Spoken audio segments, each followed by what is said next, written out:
Good afternoon, or good morning, good afternoon, good evening, depending on wherever you are in the world. Wherever you are, I hope spring has sprung for you and you're having a lovely day. The sunshine is out here in Mississauga, Ontario, Canada. So, welcome. Thank you for coming to join us today. This is the monthly CreoSpark webinar, and today we are looking at a beginner's guide to Microsoft 365 Copilot. I'm your host for today. I'm Jed. If you think you recognize a Game of Thrones accent, that's because I'm a Yorkshireman transplanted to Canada, but hopefully eligible enough for today's purposes.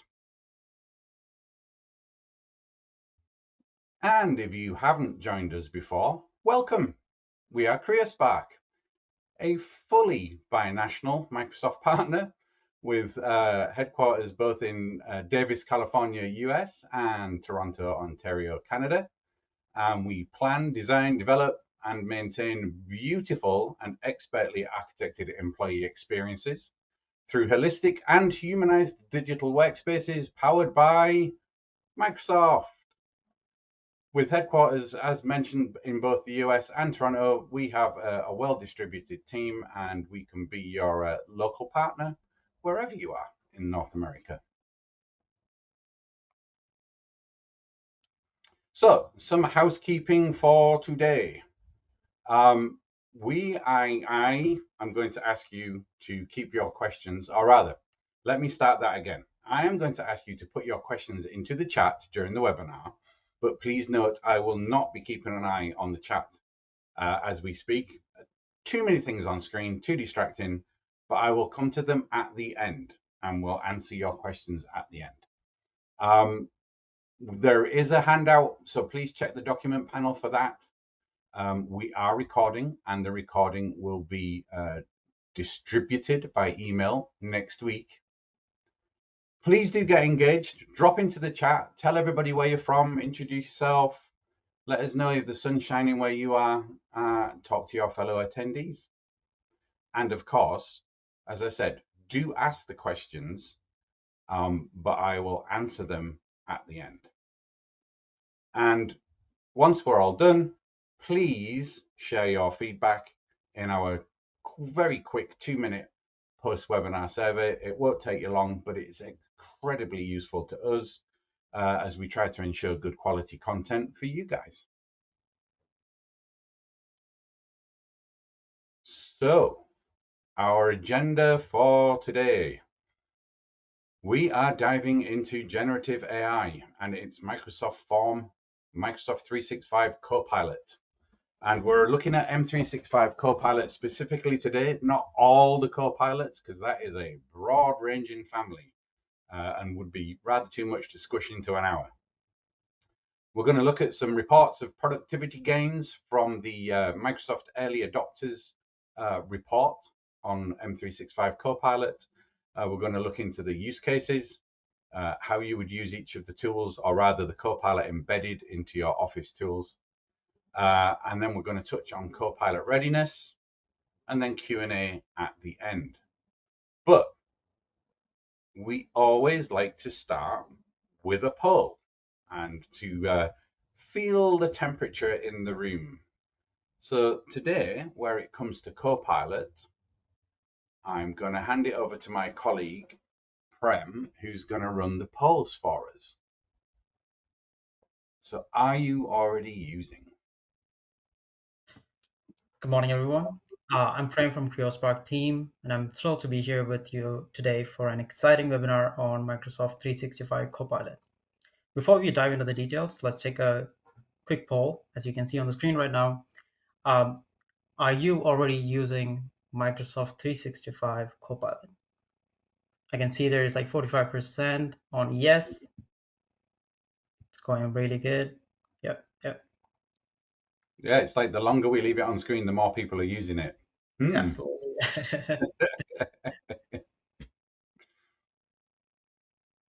Getting there. That's really good. That's really good stat you can see right now. A lot of people are actually using it. Yeah, interesting. Not many people are fooled by the Maybe, but what's Copilot?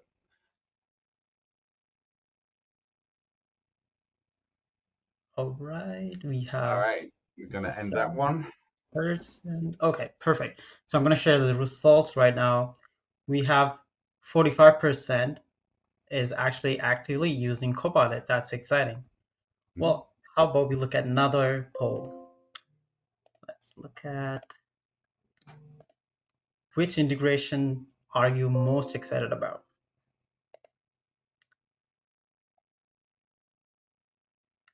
Personally speaking, I'm really excited about Jet. Like me personally, I'm really excited about the Copilot in Outlook just because I can draft email responses and summarize like long email threads and Yep, schedule meetings, things like that. So that's yep. like that's what I'm really excited about. Teams for me, personally. Little bit of Word, a little bit of PowerPoint. I mean, Excel is super impressive, but I'm not the kind of person who lives his day in Excel. But yeah, probably Teams for me. But these are interesting results coming in, though. It's like Absolutely everybody's siding with you. Outlook reigns king at the moment.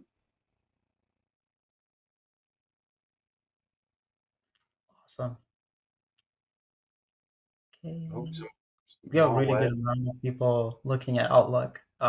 That's something uh, really useful. Because we communicate every day. So that's like really amazing. Okay, I'm just gonna end this poll section. Let's Thank close you. Q and thank you everyone for participating on our poll. Your input helps us like tailor our content. Let's continue our webinar, and I'm gonna give it back to Chet. Like, Thanks, Prem. Thanks for running them. Thank you, everybody, for voting. Kind of surprised. Didn't expect such a high percentage. Almost half of attendees are already using M365 Copilot. I guess um, some of that might be you're using the free version via the web, but we did say M365 Copilot, so maybe you're all actually paying licensees. That's awesome. For those that are not, hopefully you'll get some interesting information today on how it might help you and be a useful tool for you. And for that very small, I don't really know, same for you. Hopefully, you'll get some intel which will help you make a decision on whether it's worth an investment. And as to the different tools, yeah, I think Outlook winning that one a little bit over Teams kind of surprised me. But I guess it depends what you do on a daily basis and what your role is. And so we'll touch on that when we get into it. So let us move it along. So the reason we are here today is to look into M365 Copilot. As you know, because we now know so many of you are using it, it's only been on general availability since earlier this year, in fact, a month or two, and was out there with a bunch of organizations as early adopters, official early adopters early on. And so Microsoft have got a report out, so you can go and Bing search for the Work Trend Index, and you will find a Copilot earliest users uh, report. And this quote is from that report. Our people are seeing immediate productivity improvements with Copilot. Well, that's an impressive sentence. They're like three key words: immediate, productivity, and improvement. Because we can do lots of things that provide improvements, but they're not always immediately impactful. Technology always isn't that quick to generate positive results. So that's a very upbeat quote, and actually it's an upbeat story from that Microsoft report on how early adopters are finding Copilot tools to be really useful. So we're going to dig into that in a little while.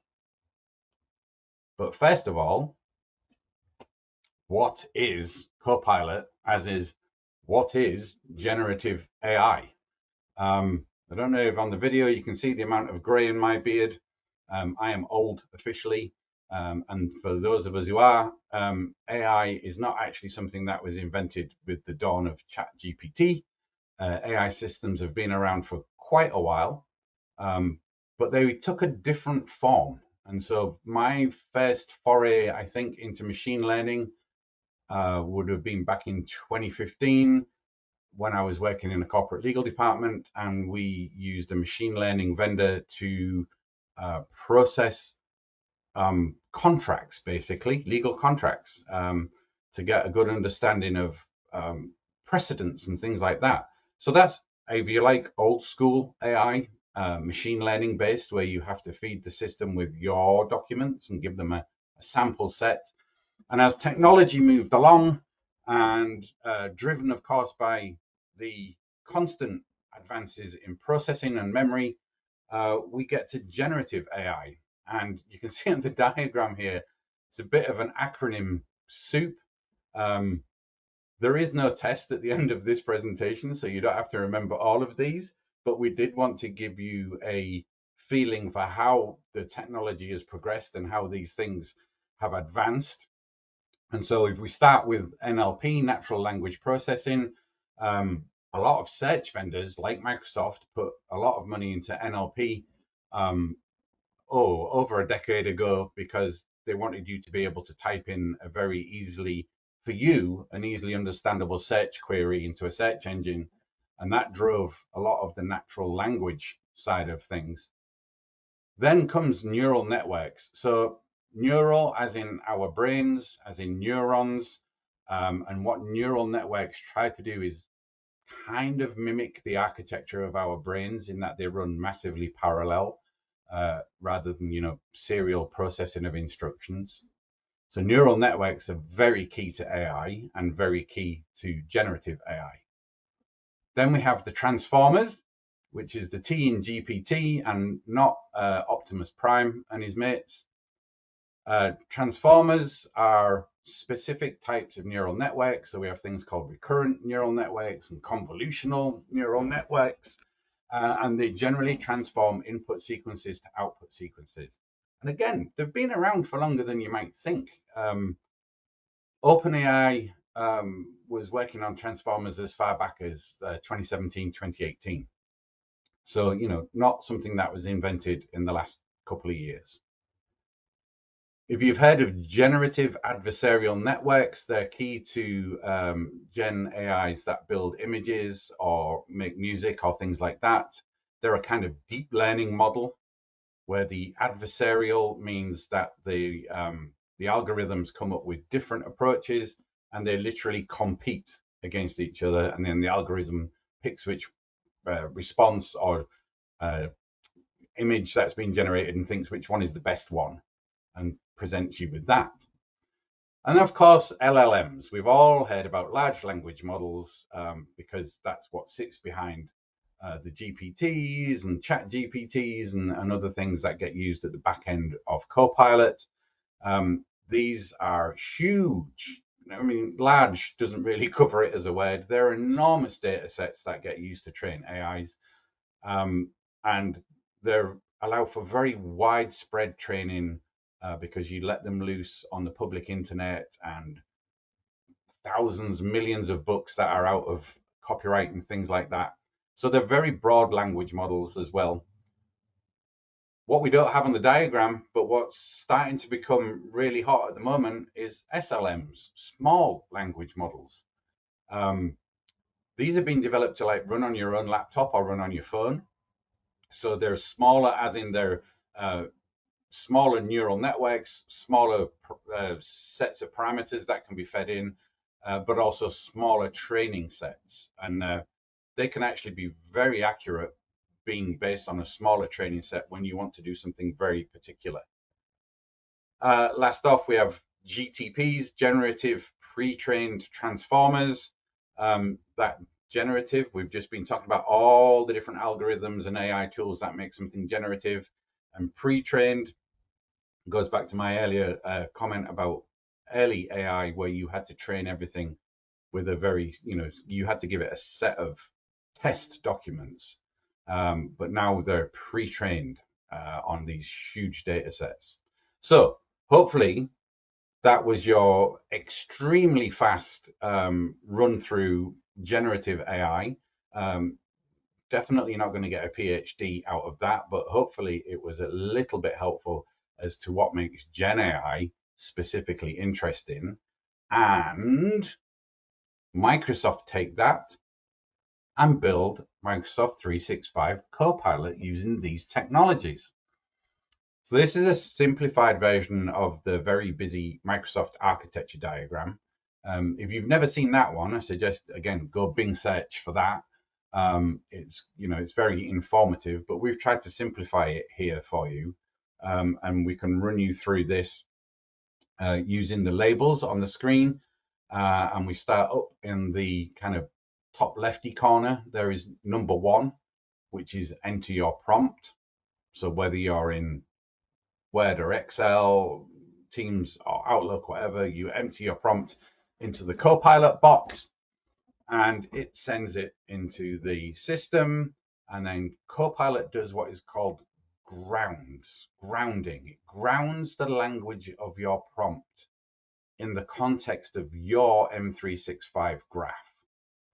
So it's contextually basing its responses and what it creates for you based on your data in your tenant within your security boundaries.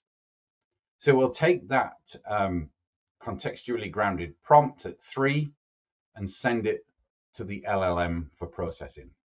And the out-of-the-box backends for M365 Copilot is GPT-4 type model. So it sends it to that for processing, and the magic AI does its thing and generates its response for you. And at number 4, you will see that it sends that response back to the main Copilot system, and then it gets sent back for grounding again. So the response is also contextualized from your M365 graph, your semantic index, and your data. And then it's passed back to the user. And so the difference here, of course, is that this is all done within your tenant and your M365 context. And it's not like using ChatGPT on the open public web, where something is just going and searching the open public web to come up with answers.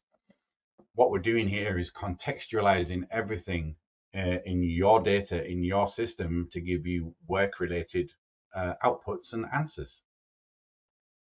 So any questions about that, please put them in the chat and we will address them towards the end. Okay, so there is a concept which I love because it's been around for a long, long time, like me. It's been in information management for a long, long time, like me. And that is garbage in equals garbage out. And that also applies to your use of AI tools.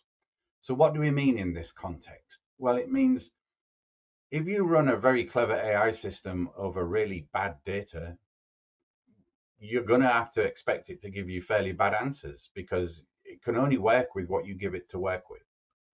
So we'll come back to this later when we address readiness.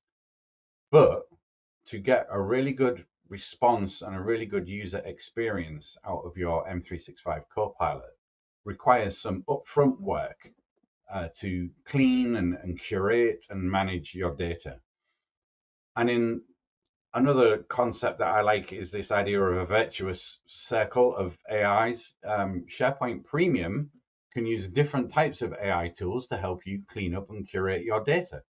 So whether it's custom machine learning models or the out-of-the-box ones or other features that we'll touch on later on, it can actually help you with managing your data, with adding extra metadata, with organizing it well, and all of that adds extra clues, if you like, into your M365 graph. And that helps you generate good responses from your M365. But let's get on to some of those productivity gains that were noticed from the early adopters. So 70% of Copilot users said they were more productive. That's a big number. That's not just a few people. I mean, these are all big numbers, to be fair, right? Advantages being seen across the board.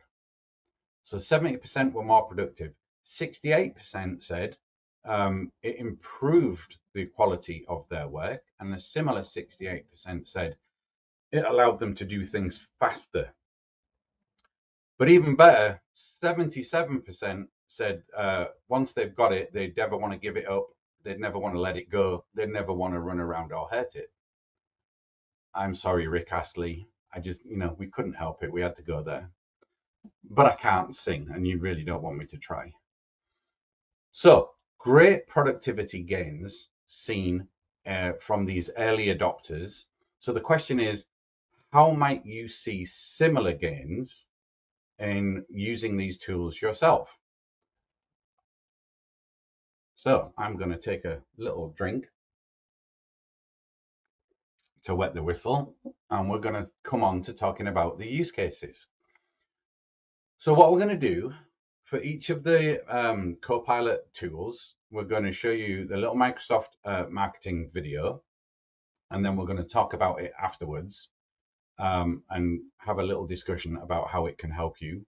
But the Microsoft videos are really good because they put a lot of effort into these. So you may have seen them before. If you haven't, you can watch them all again. You can find them all on YouTube.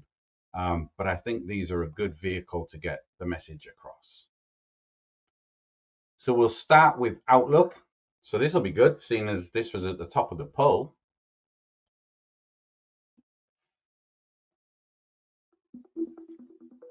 Oh, and this one doesn't have a voiceover, but the rest do. So what we're doing here is looking to summarize. And it's summarizing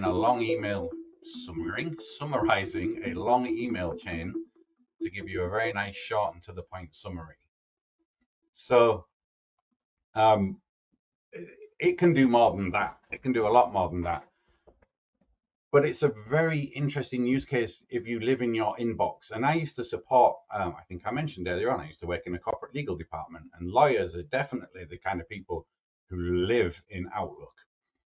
So it kind of depends on what you do and what your role is and how your organization does its communications. But if you spend a lot of time in Outlook and perhaps less in Teams, this can be a really useful tool.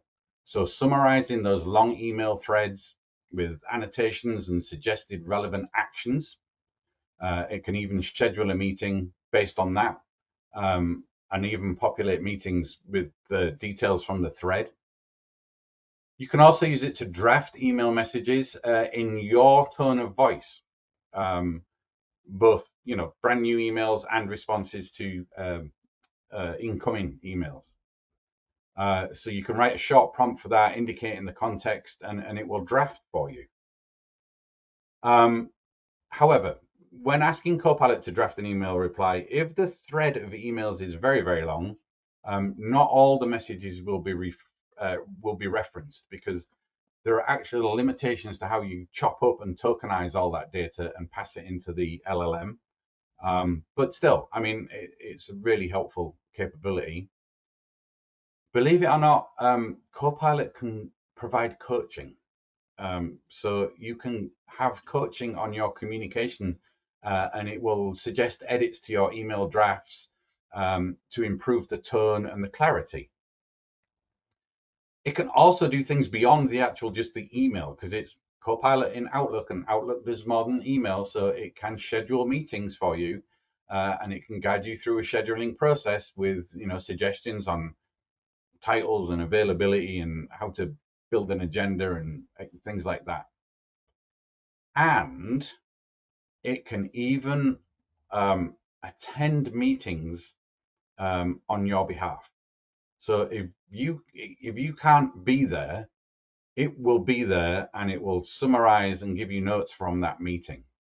I haven't tried that myself yet, but that's a very interesting one, which seems very a little bit science fiction-y to me, but it's real and it works. So let's look at Teams next, and I will Copilot in Teams makes every meeting a productive one. Here, you're in a meeting with your team. You can ask Copilot to summarize what's happened so far. Copilot summarizes who said what and what points were made, capturing the spirit of the discussion. And as the meeting progresses, you can check in on where people stand. You can even ask Copilot what questions are unresolved. It is just amazing to see this happen in real time during a meeting. So this is the one I use the most. CreoSpark is big internal Teams user. Everything is in Teams, same as many of our clients and customers, and hopefully many of you.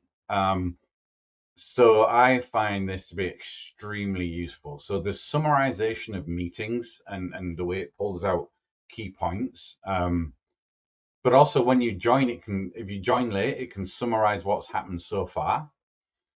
You can do things like ask it for a list of action items or just to create general notes. You can literally say, tell me what I've missed, and it will generate a summary to catch you up. You can ask it to suggest follow-up questions for you. So in that side pane, and then you can ask them in the meeting. And you can also use it in not just in live meetings, but in chat and in channels.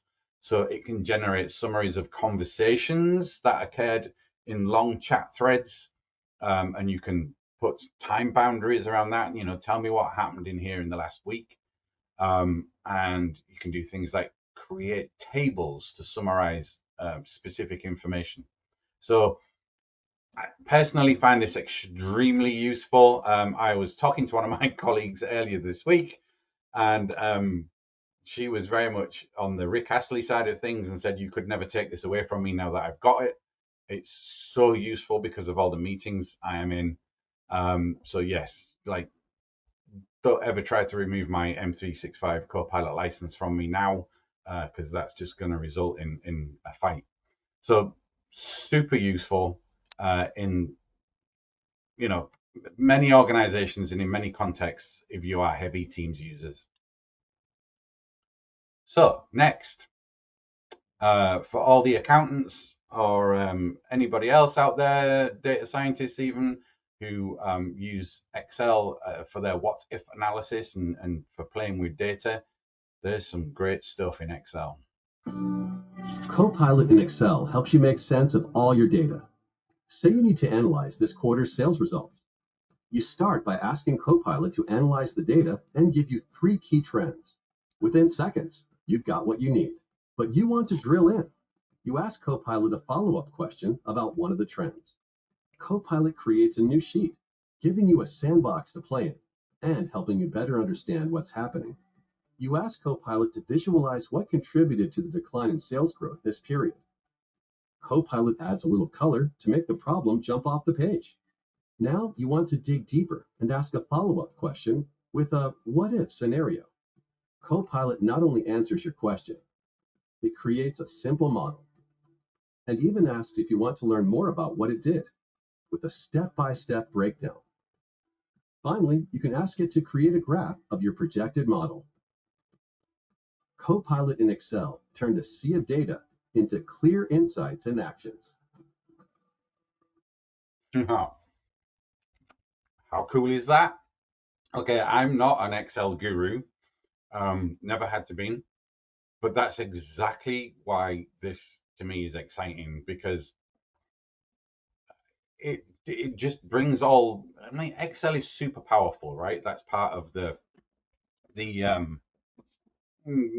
the utility of the tool, right? There's so much you can do in Excel, and so the Copilot brings all of that functionality to the surface for people like me who aren't in there all day every day and don't know it all, and it's not all at my fingertips, it's not all in my head.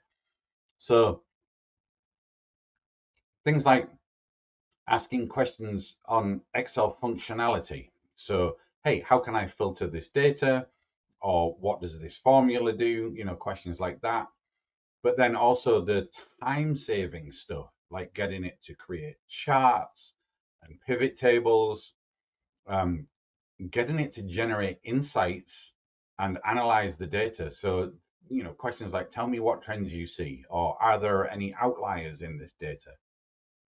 I mean, this is really surprising to me, and this is super advanced in to my mind, but it can generate Python code. So if you ask Excel Copilot to forecast sales for the next 4 years, it can automatically generate the Python code that actually does that analysis. So amazing set of features and functionality, both for experts, where it'll just make you even more productive and make you even faster, and for complete non-experts like me, who can actually use it to lever some of the power that is in Excel that we may have been a little bit shy of.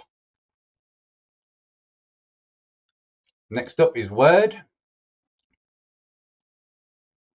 Copilot in Microsoft 365 can help you unleash creativity at work. Imagine you need to create a rock-solid proposal to win the business, and you don't have time for writer's block. You can use Copilot to draft a proposal based on your customer notes in OneNote, as well as another internal document. Copilot scans the target files and gets to work, quickly generating a first draft with all the key details from the files you provided. Now, let's say you want this to look like your previous proposals. Copilot can give you a draft in the format you typically use. It inserts product images and pulls in relevant visuals from other files. You can include a short summary at the top of the document. And Copilot can make suggestions to strengthen the proposal, like adding an FAQ, which it will generate for you to refine. Now this one I've used a little bit more. I have used Copilot in Word for drafting. I've also fed it with actual slide decks and kind of said, make a blog post out of this presentation. So again, super useful adjunct to productivity, certainly making things quicker and easier. But again, like all of these tools, there are so many things you can do with it. So you can ask it to draft for you, to get you going, to get you past writer's block and get you started. Once you go in, or if you've got, you go straight in and draft because you know what you want to write, you can ask it to help you with tables or transform text into tables. You can ask it, if your separate use case, let's say it's not a document you're writing, but an incoming document, then you can ask it to summarize the content and ask questions about that content. So who are the organizers for this project I'm reading about? And it will go through and pull out those names for you.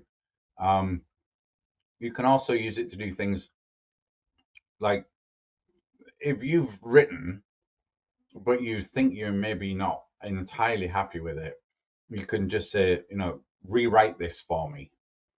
So maybe you drafted yourself, but you're not, you don't think it's your best work, then it can do the rewrite for you. So again, it's all these things that add to the,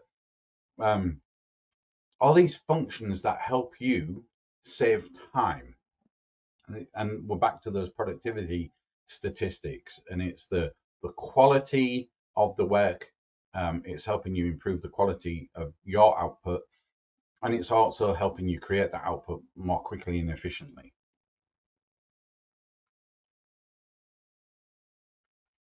Last one, PowerPoint. Let's say you're getting ready for your customer pitch meeting. Everyone has had a moment when they wish they could turn their proposal into a customer-ready presentation without having to start from scratch. Now you can. Using just your own words, Copilot can translate Word into PowerPoint. You can also translate PowerPoint into Word. Now you have a professional-looking presentation that you can hone and polish. Let's say you want to add a slide. Give Copilot some quick instructions. There it goes, ready for you to review. So this slide is too wordy. Let's ask Copilot to make it more visual. Give it a few seconds and check this out. Copilot can even animate the slide. It gives it a professional design treatment in a single click. But it doesn't stop there. Copilot even generates speaker notes for all your slides. It's not only a time saver, it's helping you be a better presenter. Ooh, key point there at the end. Not just productivity, not just helping you do this quicker and more efficiently, but it's helping you be a better presenter. You notice how it changed that slide into something nice to look at, and took all the bullets and put them in the speaker notes. So it's not just reformat this slide for me, or feeding it with an outline and asking you to create the slides in the first place, but it can literally help you stylistically be a better presenter and offer a better visual to the people you're presenting to. So again, a whole set of tools in there, from creating slides from scratch, editing them by changing the appearance, helping you have a better visual impact, converting Word documents, or even the other way around, as I already mentioned, maybe creating a blog post from a presentation. So many things it can help you with, depending on your level with PowerPoint and how you use it and what you use it for. Super useful. So this is another one. This one and Teams, probably the two I personally use the most. However, I did say last one, and that's not entirely true, because there is also copilot.microsoft.com.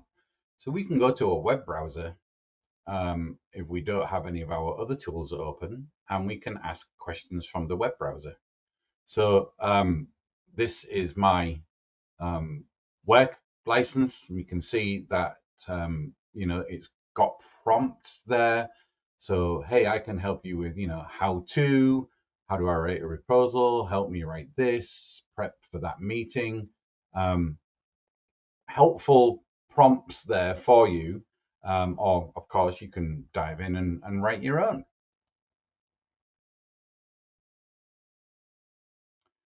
So we did mention earlier on that to be able to get the most out of your M365 Copilot, we need to consider a bunch of aspects, one of which is the concept of garbage in equals garbage out and your data quality. However, that's not the only thing you need to think about when you are considering readiness. So there is the licensing and the technical aspects, including your network connections and your ability to the speed and reliability of your connection to the cloud. There is the Copilot capabilities themselves over there on the left in the orange blob, and how they map to the green, which is the high value business scenarios. So you're all doing different things, you're all embedded in the context of your organization, and how are these tools going to help you specifically meet your objectives and business goals, and how are they going to help you with your productivity? You need to think about that, and it's not going to be the same for everybody, and not everyone will derive the same value or benefit. So we need to look at that and figure out the specifics for your use case in your organization. And if you were on at the beginning and you heard me mention as we talked through the model of how Copilot works and passing things back and forth and how it does the processing, that I mentioned that it's all in the context of your tenant and your M365. And so that's the data protection and governance one at the bottom there. Microsoft have a ton of documentation you can read on how they are protecting your data and how seriously they take governance and privacy. But again, it can be a more nuanced conversation. I hear a lot of people talking about locking everything down and make sure Copilot can't get to this, and make sure people can't accidentally get answers to these questions by going into Copilot. And so again, it always seems to be the conversation seems to be around locking down. Well, actually, it's a little bit more nuanced than that. And so, for instance, with highly sensitive data, let's say data that includes PII, personally identifiable information. So we go, okay, there's privacy implications. We need to lock that down and nobody can access it. Well, actually, there might be a very good argument for a HR person in the HR division who has access to that kind of material to be able to get answers from Copilot by feeding it documents or asking questions of data that includes PII. So yes, there are occasionally arguments for locking everything down, but at the same time, we can look for use cases where appropriate people can get access to appropriate insights from appropriate data, and so from that derive business value and improve the productivity and efficiency of potentially, say, in this case, a HR business process. So again, a nuanced conversation to have. CreoSpark has a Copilot Readiness Assessment offering, so we'd love to help you with those conversations and help you figure out where and which Copilots will bring organization to your value. So yeah, readiness is a big deal. You can't just turn it on and think you're going to get amazing results. And as we mentioned earlier on, a big part of that is the garbage in, garbage out syndrome. And so I'm returning to that as the end as we finish. And my other concept of the virtuous circles of AI helping data get ready for AI. In this case, SharePoint Premium with the, if we like, old school machine learning type AI. So that's custom machine learning models or the pre-built machine learning models, the image tagging, the taxonomy tagging capabilities, helps you curate and manage your data. It helps you structure your data in SharePoint sites and libraries and folders, and everything is well organized. It helps us automatically create metadata. So if any of you know me or have ever heard me speak before, you will know that I'm a complete metadata nerd. And metadata is literally the answer to everything. But people don't like creating lots of metadata. It's an onerous task when you ask people to fill in manually lots of fields as every time they upload a document. So the ability for SharePoint Premium to automatically create metadata, all that metadata that goes into your M365 graph are extra clues, if you like, to Copilot to help it better answer your questions. So we have a well-fed Copilot, a well-fed graph and semantic index with lots of good metadata and well-structured, and hopefully, well, not hopefully, but definitely that will improve the quality of response that you get from your Copilot across all those different use cases. So that is almost exactly on my target time, leaving us time for questions. And I will shuffle some screen real estate around and open the chat box. And we have got lots in there. My goodness. Okay, well, I'll start at the top and work my way down. Jane asks, when locking down, I am guessing IT would create specific profiles based on job descriptions that would allow certain people access to certain information. Is that correct? Absolutely. That is one way of doing it. We're talking about our profiles, but roles-based access controls based on who you are and what you do and what information you need access to. And then you can set that up in your groups and secure it that way. So yes, you are on the right track there, Jane. Chris says, we mentioned different Copilots. Are there separate costs for the different apps? Yes, there are, because Microsoft 365 Copilot is $30 per user per month, but some of the other Copilots are built in. So I think, for instance, the Power Apps Copilot is in with that license. But if any of my colleagues want to jump in and tell me I'm wrong, I'll let you know. But yes, there is a difference. It's the model isn't exactly the same across all of them. Okay. Sunny asks, what is the cost of the Copilot Readiness Assessment from CryoSpark? I will let somebody answer that directly in the response. But if you go and look at our website, everything is up there, and it is a fixed fee engagement and of a set duration, and there's lots of details on the web. Who else have we got here? So many questions. Got to scroll. Jane asks, does Copilot work with Power BI reports? Yeah, that would be the Copilots that are built into the Power Platform. Not an expert on that. Crystal, my colleague, did a webinar on Power Platform use of Copilot. So we can, definitely get her involved and have a chat and get back to you with an answer on that one for the details. But I mean, the basic answer is yes. Scrolling. Okay, James says, are we able to influence the scope of the data that AI is leveraging at the time a request is submitted?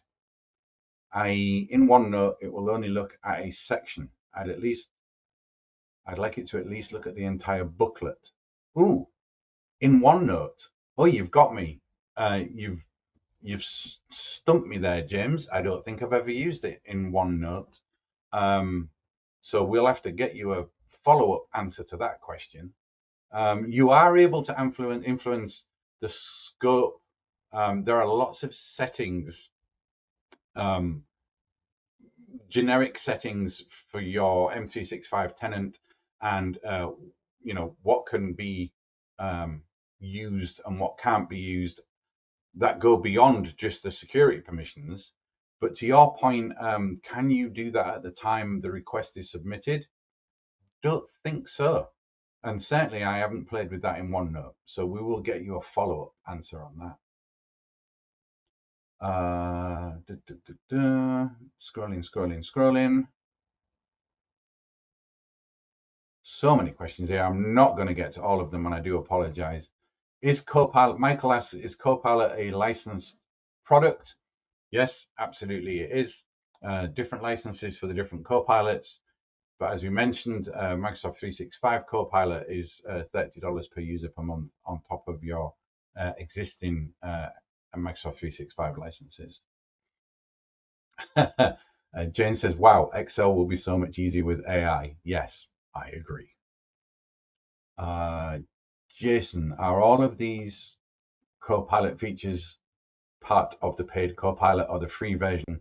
Okay, no, these were mostly, so Outlook, Teams, Word, Excel, PowerPoint is all the paid for version, so you need the license. And the copilot.microsoft.com, if you don't have a license, it can still do certain things for you. Obviously, it won't be able to get to your own internal data because that version is just trolling the web. Trolling, that's the wrong word. It's not a troll. It's using publicly accessible data on the web. Keep scrolling. Is it different from MS Teams Premium? Copilot is part of Premium. Sorry, that's Govinda. So yes, again, it's the part of the different licensing models. So each one, there are different elements, and some is extra pricing and some is built in. So if you've got Teams Premium, it's a capability that's there if you're already paying for Teams Premium. Can you talk about limiting Copilot scopes based on the permissions? Yeah, I mean, that's a webinar in all of its own. It's a question from Jim. There is a lot you can do on the back end with permissions and safeguarding your content. There are a lot of kind of global tenant level settings you can dive into. So I'm thinking that might be an idea for one of our in-a-day workshops in the future, that we get into the all the permissioning aspects and security. So there's so many questions, but we do have to finish before the top of the hour, and my colleagues have some things to finish us off with. So thank you all for joining us today. Hopefully you learned something useful in your own journey. Thank you for all the wonderful questions. And I'm going to turn it over to the team to finish us off.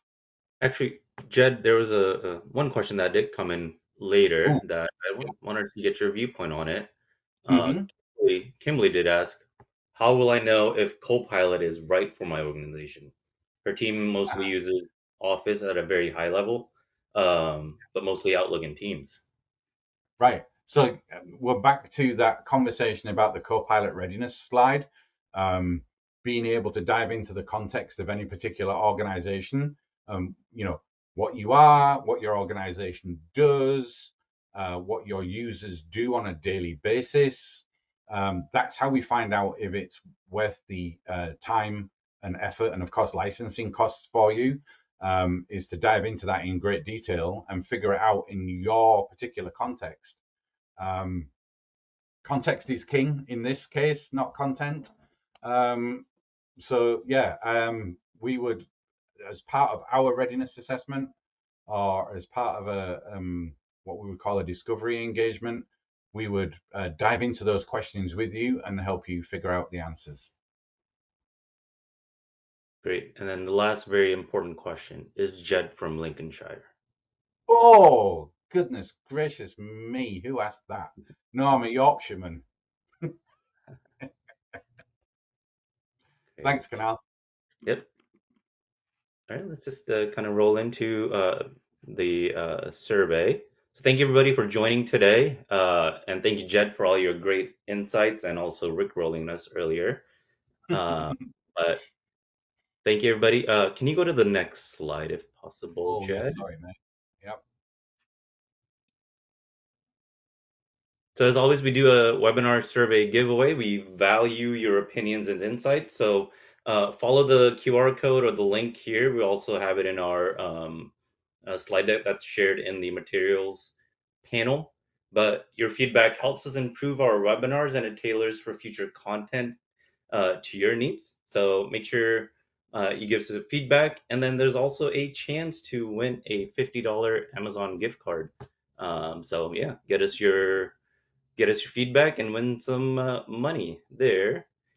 And yeah, and thank you everybody for being part of the webinar today. Keep an eye on your inbox for the webinar recording and slides from what Jed shared. Follow us on LinkedIn, on X, on YouTube for new updates and resources. There's a couple additional resources placed in chat for our ebook and our readiness engagement that you can contact us about. So yeah, thank you everybody for joining today. We'll see you next month. Thank you, everyone. Have a great day and a great Easter.